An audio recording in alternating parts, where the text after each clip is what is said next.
Happy New Year everyone! 2026 looks to be starting off on the right foot with a number of Metroidvanias, RPGs, horror games, strategy games and much more, so let's begin with Philna Fantasy, a pixel art action RPG with real-time combat, dungeon exploration and gorgeous art, set in a colourful fantasy world. Combat looks to be crosscode or Zelda inspired, where you choose from 4 distinct classes, each with their own unique abilities and combat strategy where positioning, timing and awareness matters. Dungeons contain multiple rooms rather than simple corridors, giving variety to exploration and combat, which does extend to the world design as you wander through towns, fields and forested areas. Interestingly, the story setup is that you crash land on this planet, suggesting that your character is from an alien planet, so maybe some sci-fi element, but you know me, the pixel art alone has got my attention, so I'm keen to give this a look. Big Hops is an adorable 3D platformer centered around traversal, exploration and inventive environmental interaction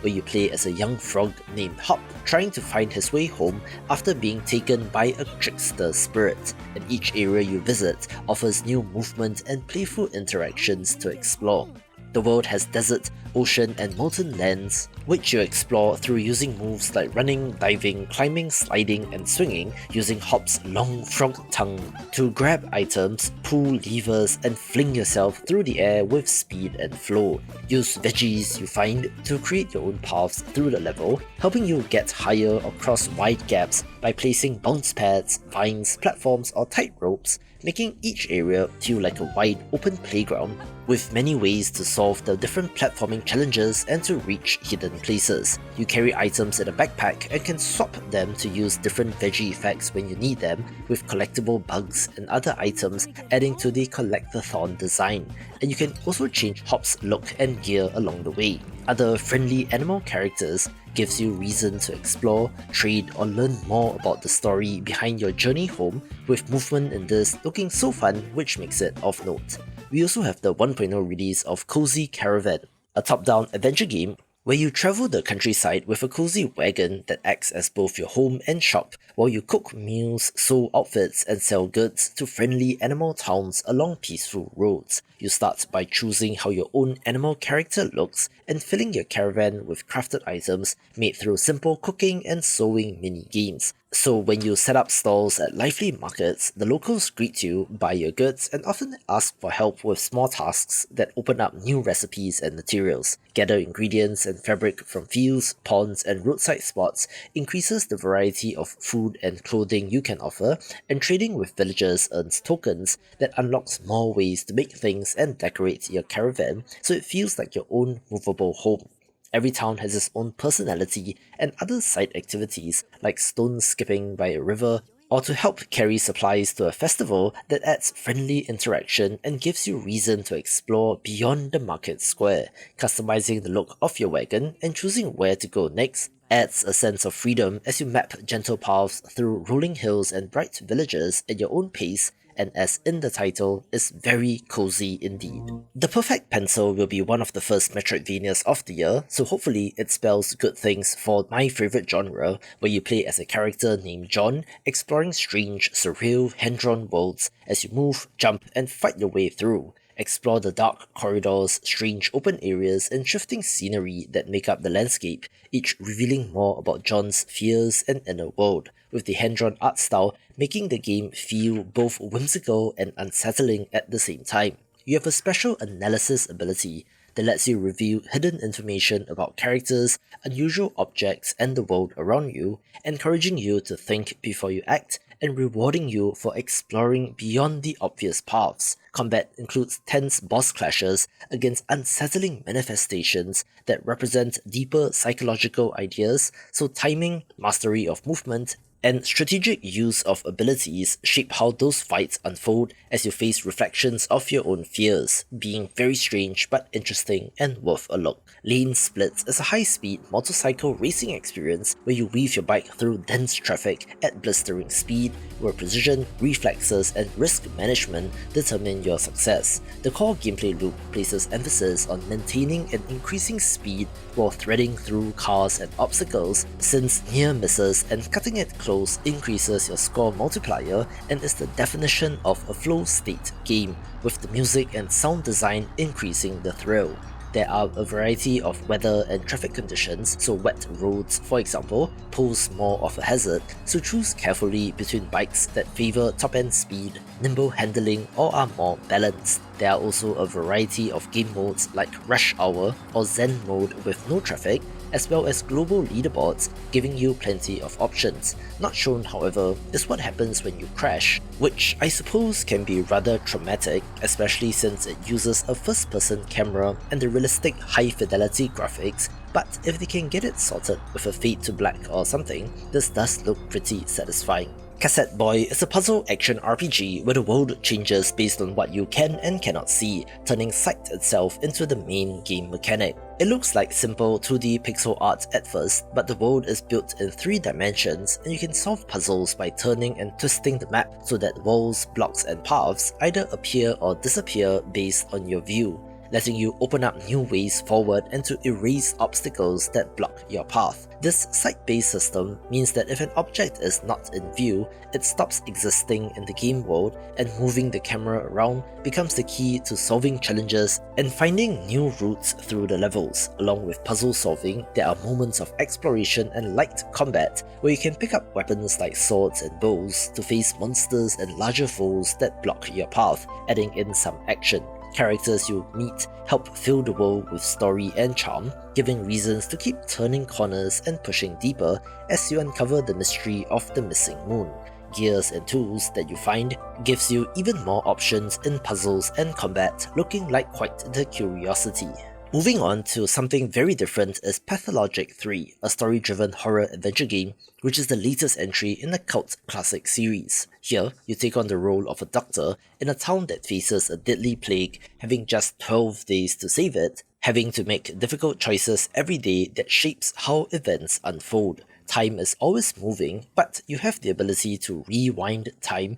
revisiting past days and altering your actions, which then have ripple effects on the world. The core gameplay involves talking with townsfolk, treating the sick, and trying to learn more about the disease, which, combined with having to keep multiple timelines in your head, does result in quite the intriguing entry. Exploration is deliberate as you explore districts on foot and meet people face to face while listening, gathering clues, and facing fear and uncertainty, with some encounters and scenes meant to unsettle and make you think about what your choices mean for the town's future. Throughout the days, you balance patient care, exploration, and making tough calls, often under pressure and with no perfect solution, so there is this sense of urgency to each new day, where I believe this should function as a standalone entry, so you don't have to play the earlier games. Bladesong is a sword-making simulation title, where the forge and design bench are your main tools in building detailed blades and is the core of the experience. You are a swordsmith in a fantasy world called Arran Keep,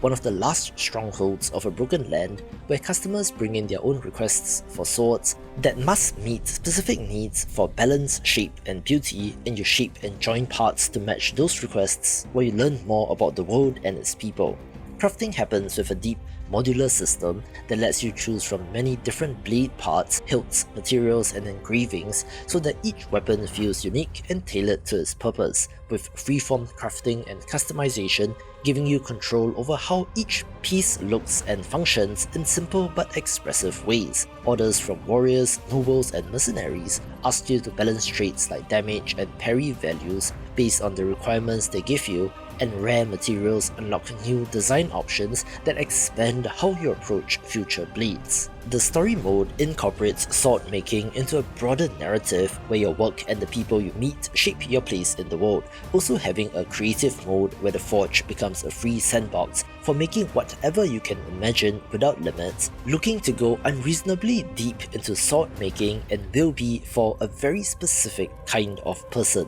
A humorous turn-based RPG is Hermit and Pig, where a reclusive hermit and his truffle hunting pig set out one morning to forage for mushrooms and to avoid human interaction, but are drawn into a corporate conspiracy after meeting a visitor from a nearby village. The game has you foraging for mushrooms, digging up truffles, and collecting trinkets that help you heal, buff yourself, attack foes, barter with others, or enhance your characters with useful items as they move through the world. Combat uses a timed turn-based system where you use fighting game-inspired key combos to perform different moves against over 100 different types of enemies, making each fight about skill and timing rather than simple menu choices. The story also turns everyday social interaction into a mechanic by treating conversations like personal battles where awkward responses can deal real cringe damage with accessibility options that allow you to adjust the combat style, turn timers, or enable story mode if you prefer fewer challenges, or with a whimsical, almost earthbound looking presentation. It's a fast-paced Y2K arena movement shooter where staying still is never a good idea and motion, speed, and aggressive play are the heart of every fight. The game challenges you to weave, dash, ground slam, double jump, and bunny hop through brightly coloured arenas filled with robot drones and hazards, and the faster you go, the more damage you deal and the more you heal. Weapons in this game come with alternate fire options that combine in unexpected ways, letting you create unique firing patterns and explosive effects as you move at high velocity. You can also customize your arms and guns with fabrics, ornaments, and flashy finishes so that your style stands out even in the midst of combat. The story has you facing off against a mining corporation called Tigris Nix as the main antagonist that wants to drain the planet of a natural force called the Love, and every enemy you defeat releases that life force back into the world. So get to work blasting away at them. Obviously, it is very pink, which is an interesting look, looking insanely fast-paced, and it's all action all the time. Gambler's Table is an incremental automation game where you toss coins on a table to earn money, using the coins that land on the winning side to build up your income and to buy bigger, better coins so you can flip more and earn more cash. Clicking coins and earning money lets you purchase upgrades that make your coins flip faster or become more valuable, and you can hire little helpers to take over the flipping work so your income grows even when you're not clicking yourself. Helpers can also be upgraded so that they work faster or smarter, and you may even discover fun customization options like funny hats to give them as you build up your coin flipping empire. As you earn more money and unlock talents, you can sacrifice your current progress to gain new permanent bonuses, starting fresh with powerful perks that push your growth farther and faster, where incremental games show no signs of slowing down in 2026. Blightstone is a dark fantasy turn-based roguelite RPG that mixes deep strategy with a replayable gameplay loop,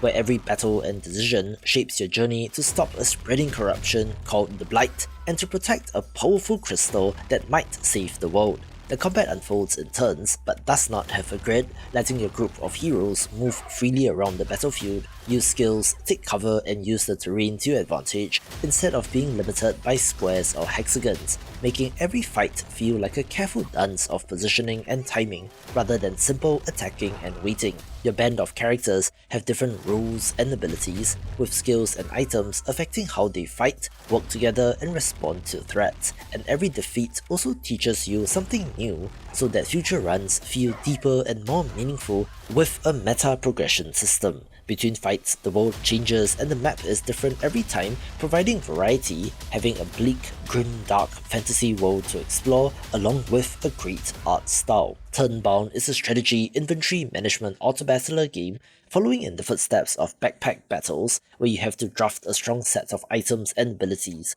placing them on the grid where positioning matters, then watch your character use them to fight, with the meta story being that you and the souls of other players are trapped in a haunted board game and are fighting to break free. Combat happens automatically once a match starts, so the real choice comes before battle, where you place weapons, relics, and trinkets, forming synergies between them. There's asynchronous multiplayer, where the builds that you face were created by another human player at some point in time, pitting human brains against each other, which should result in even more variety over time. There's also a simple playback tool that lets you watch how your setup performed, so you can learn from what happened, with additional features like direct duels where you can challenge a friend's build with a code, releasing in early access and looks pretty good. LORT is a humorous co-op action roguelite where the focus is on fast combat, finding loot and growing stronger as you fight through a strange, cursed world with up to 8 friends or alone.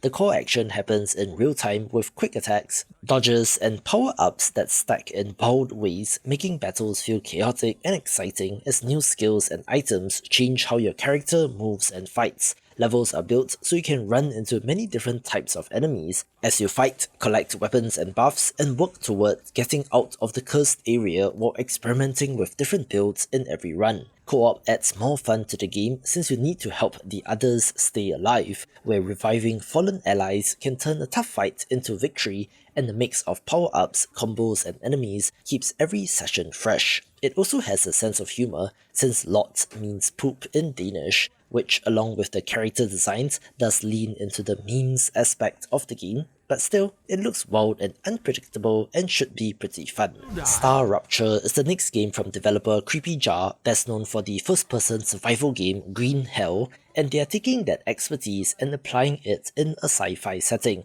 This is a first-person open-world base-building survival game where you explore a mysterious, ever-changing planet torn apart by repeated cataclysms, gathering resources to build and grow complex industrial systems that help you and your base survive harsh conditions while fighting off hordes of alien monsters. The core loop involves searching for and mining resources, refining those materials into goods, and expanding your base's machinery and structures so that your industrial network becomes stronger and more capable of supporting further exploration into dangerous terrain. Combat, which includes advanced fighting mechanics, happen as alien creatures attack your base and you defend yourself either alone or with up to 3 others in cooperative play. You can unlock new technologies that give you more tools to survive extreme temperatures, extract rarer resources, and improve defenses while exploring places rich in secrets, hidden materials, and varied terrain. The world's open design encourages you to push outward and adapt to changing threats while managing your industrial growth so that your base can keep producing what you need to survive,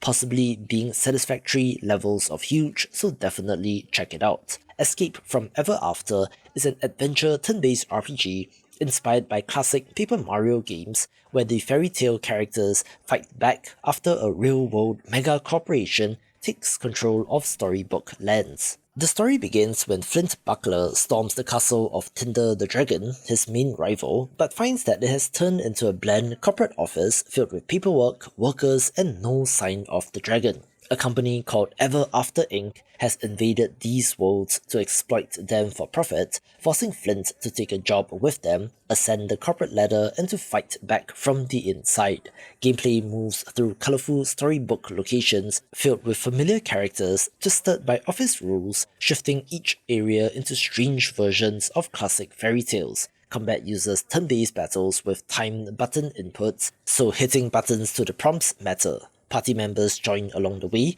each bringing skills that change how fights play out and gives you even more options during encounters. Exploration reveals hidden paths, collectibles, and side missions that deepen the lore of the world, while keeping the pace lively and playful. Dialogue leans into humor and satire as office life replaces magic, turning everyday work into part of the struggle to reclaim these worlds, and will be for fans of the genre. Following the success of Medieval Dynasty, developer and now publisher Toplit's Productions began to expand on that idea, either staffing up and making it themselves or signing developers to make similar titles in different settings such as Sengoku Dynasty, Farmer Dynasty, Wild West Dynasty, and at one point Pirates Dynasty, which has since been renamed Pirates Republic, and also Vampire Dynasty, now known as Vampire's Bloodlord Rising. This was supposed to release sometime in 2025, but got pushed a little bit, so we have the release in January, being an open-world sandbox crafting RPG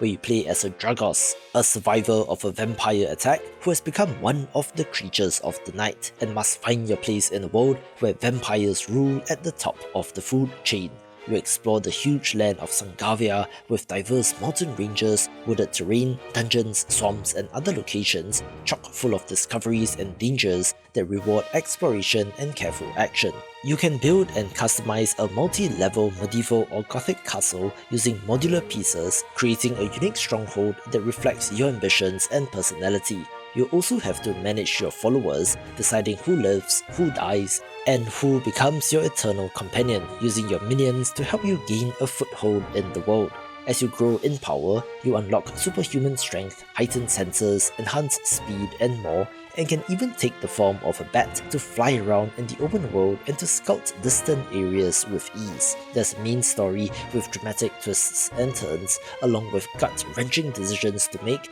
that shape the ending of the story, also having multiplayer support and looks very ambitious. Dune Crawl is an open-world action-adventure game where you take to the sandy seas on the back of a giant walking crustacean called a dune crawler, pushing through deserts, fighting enemies, and digging up loot either on your own or with up to 3 friends in co-op. The heart of the game is in exploration and combat on and around the massive crab-like vehicle, with actions like steering, firing big cannons, and moving in on foot to battle against bandits, bugs, and other threats as you travel between Oasis Islands and hidden dungeons. Along the way, you gather loot and gear that helps your crew and your crawler get stronger, with upgrades that change how you fight, such as new weapons and parts. With combat shifting between dune crawler battles and smaller on-foot skirmishes, all with a fantastic cel-shaded look. Developer The Game Bakers is best known for Fury, but also the lovey-dovey co-op JRPG Haven,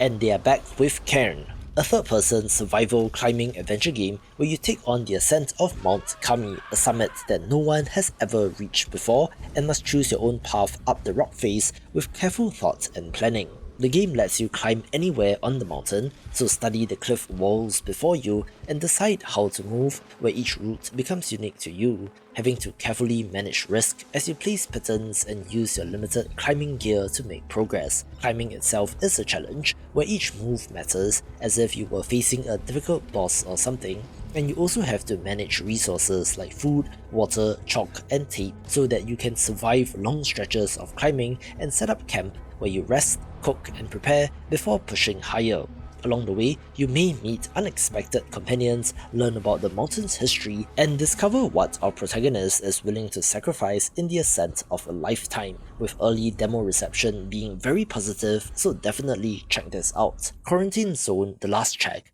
will be the first Devolver Digital published title of the year, so that should count for something, even if this simulation title doesn't quite resemble their other games. But it has an insane number of wishlists and could be the biggest release of the month. You are in command of the final safe checkpoint in a world overrun by a zombie outbreak, so your decisions matter as people line up hoping to get in while the infected lurk beyond your walls. You spend most of your time scanning incoming survivors with tools that help you spot signs of infection, hidden items, or danger, so that the healthy people can enter the safe area, while suspicious ones may be watched more closely and those truly infected are stopped before they get in. Alongside the inspection work, you manage limited resources like food, fuel, and medicines to keep the camp supplied and growing, and can also reinforce defenses with weapons, guard drones, and walls so that the undead cannot break through your lines as the threats grow stronger by the day. The world around the checkpoint is dangerous and unpredictable, with long lines of desperate people, hidden contagions, and moral challenges that make you weigh compassion against safety while balancing the needs of the survivors, looking like a pretty intense experience. So while zombie games are overdone, I do think that there's something special here. Kotama and Academy Citadel is a 2.5D Metroidvania in which you play as a mysterious transfer student named Kotama, exploring the vast labyrinthine Carmel Academy Citadel to become the revered Carmel Star and to uncover hidden truths. In this academy ruled by strength and competition, fluid combat abilities let you move quickly, evade traps, and exploit enemy weak points as you collect weapons, items, and upgrades to grow stronger and unlock new skills to reach new areas. Face a variety of unusual foes and elite rivals on your path, having two specifically named systems in the fluid detonation ability and the mind acceleration mode which you need to master. Along the way, you encounter other students scattered throughout the Citadel and can assist them during your journey, uncovering their stories and earning their loyalty so that they can aid your rise to the top. A special Time Rewind ability lets you return to explored areas, revisit paths, and solve temporal riddles as you peel back layers of the Academy's centuries-spanning grand plan and learn more about Kotama's own origins, looking very anime and sleek, and should be another great entry. From the developer of Kingdoms and Castles comes Nova Roma, a city-building strategy game where you lead a small group of settlers to found a new Roman city after the old empire falls into decline. You begin with a humble village and must build housing, temples, markets, workshops, and key infrastructure so that your citizens' needs are met while keeping them content and productive. Managing complex supply chains and logistics is part of the game,